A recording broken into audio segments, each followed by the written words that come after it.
A troubling trend of rape videos going viral in India have led many to believe that smartphones and easy access to violent porn, coupled with a lack of sex education, could fuel sexual violence. The BBC's TVR reports, earlier this year, a video showing a group of teenage boys trying to rip the clothes off the young woman was shared extensively on WhatsApp in India.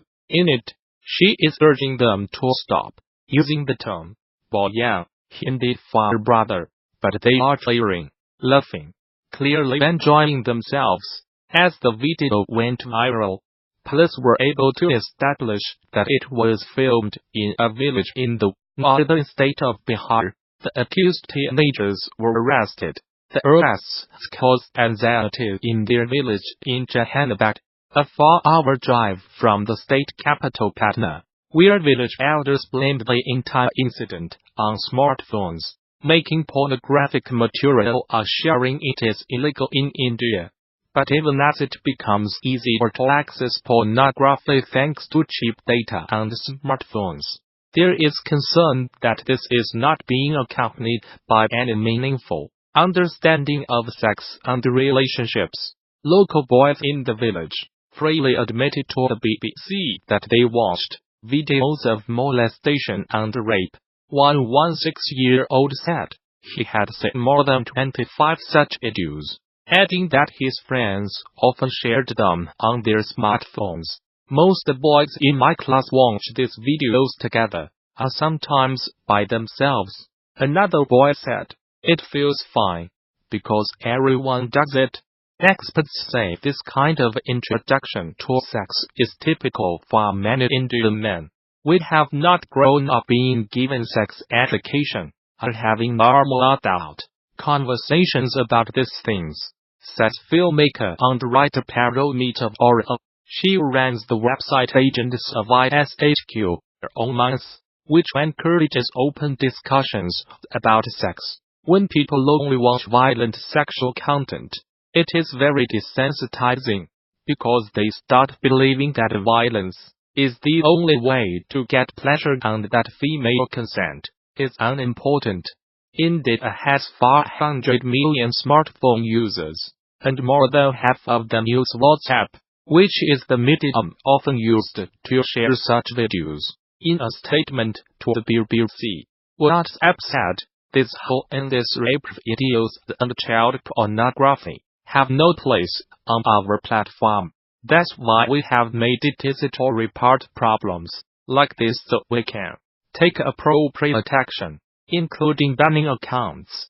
We also respond to valid legal requests from law enforcement in India to help them investigate crimes."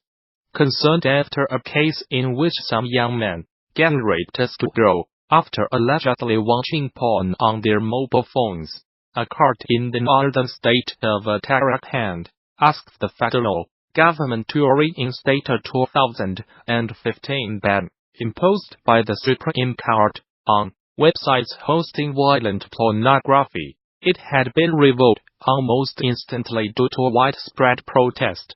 The ban only applies to some 800 websites that contain violent, abusive videos.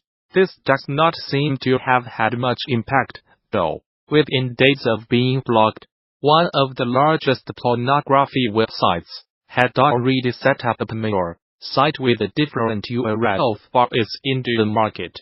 But is banning porn the answer? Many believe it is the lack of sex education that is fueling the appetite for violent and misogynistic videos. Often, there is no deeper understanding of what a sexual relationship or experience should be for both men and women. This is something the government tried to change in 2009, when it began its adolescent education program. It ought to address changes in adolescence and dispel myths about gender, sexuality, sexually transmitted diseases and drug abuse. But implementing the program remains a challenge. At an all-girls school in Jahanabad, for instance, the principal had never heard of it. Sunita Krishnan, the founder of Pradwana, an organization in the southern city of Hyderabad that deals with issues of sexual violence and trafficking, says these violent videos reinforce the old belief that a woman's choice is insignificant and she has no agency. Miss Krishnan, a rape survivor herself, has also received such videos and has been campaigning to check their spread. In fact, the 2015 Supreme Court ban on porn sites was a result of her efforts. Even though she has managed to get a few of these videos taken down, she says it can be impossible to completely erase something from the internet. Ranjit Ranjan, who is one of only 3 women amongst Bihar's 40 MPs, says the lack of concern about such videos is alarming. No one really cares. If people had even a little respect for these girls, they would have gone to the police station instead of sharing such videos, she said. Ms. Ranjan is also concerned by what she sees as a competition to make such videos. If this continue to circulate and we have no sex education, then it will embolden the thinking that a woman should be treated as an object, a source of entertainment. A poacher has been ordered to watch the Disney film Bambi repeatedly after he was convicted of illegally killing hundreds of deer. Missouri hunter David Barry, Jr., must view the film at least once a month during his year-long sentence. He was arrested in August along with 2 family members for killing the deer, taking their heads and leaving their bodies to rot.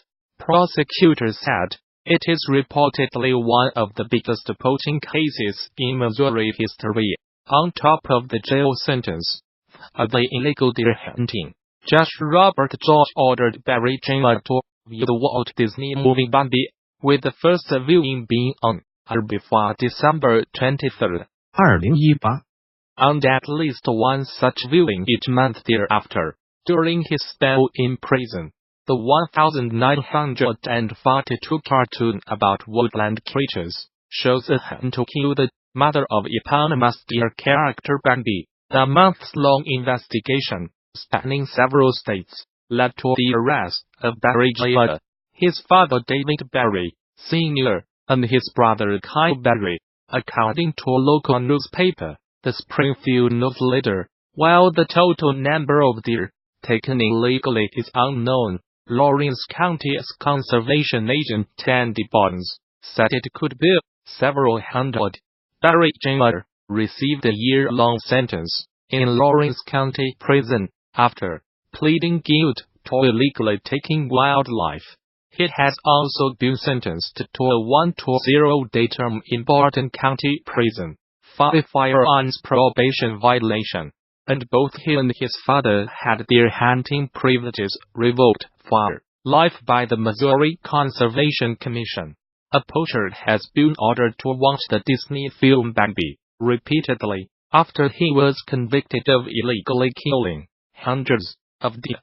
Missouri hunter David Barry, Jr., must view the film at least once a month during his year-long sentence. He was arrested in August along with 2 family members for killing the deer, taking their heads and leaving their bodies to rot. Prosecutors said it is reportedly one of the biggest poaching cases in Missouri history. On top of the jail sentence, the illegal deer hunting, Judge Robert George ordered Barry Jr. to view the Walt Disney movie Bambi, with the first viewing being on or before December 23, 2018.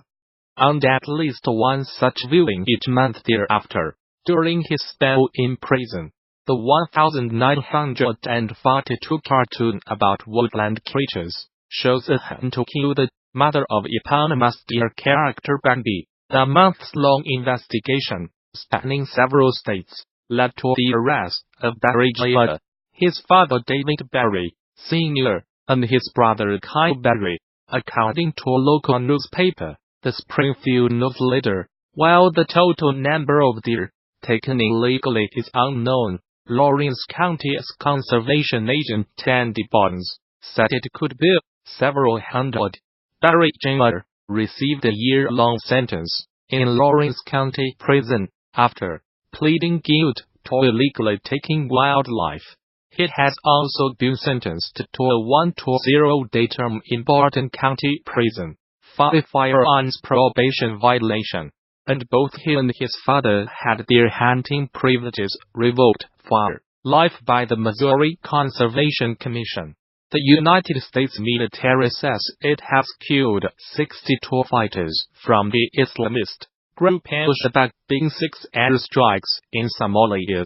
4 airstrikes on Saturday killed 32 militants, and a further 2 on Sunday killed 28. It said in a statement, "These were the deadliest air attacks in Somalia since November 2017, when the United States said it had killed 100 militants."